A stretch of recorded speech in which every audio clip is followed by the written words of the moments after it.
আমার নবীজি বলে, আল্লাহ, আমার উম্মত হাসরের ময়দানে থাকাকালীন আমি কিন্তু জান্নাতে প্রবেশ করব না। আমার আল্লাহ বলবে, হে নবী, আপনি তো জান্নাত না করলে জান্নাত উদ্বোধনও হবে না। বলে যে না, আমি আমার উম্মত ছাড়া আমি জান্নাতে প্রবেশ করব না। তখন আল্লাহ থেকে ফয়সালা আসবে। আল্লাহ বলবে, যাও, আমি তোমার উম্মতকে মাফ করে দিলাম আর তাদেরকে জান্নাতের বাসিন্দা বানিয়ে দিলাম। তাই সে নবীর উম্মত তো হলেন, সে নবীর জন্য কি করছেন?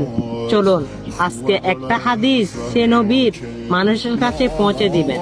আপনি কিন্তু সে নবীর উম্মত। আমার প্রিয় নবীজি বলে, যে দাঁড়িয়ে পানি পান করে সে যেন বমি করে দেয়। আর এটা হচ্ছে আমার প্রিয় নবীজির একটা হাদিস। এই হাদিসটা কিন্তু মানুষের কাছে পৌঁছে দিবেন, কারণ সেটা ইমানের দায়িত্ব, আর সেটা জান্নাতে নেওয়ার জন্য আপনাকে যথেষ্ট হয়ে যাবে।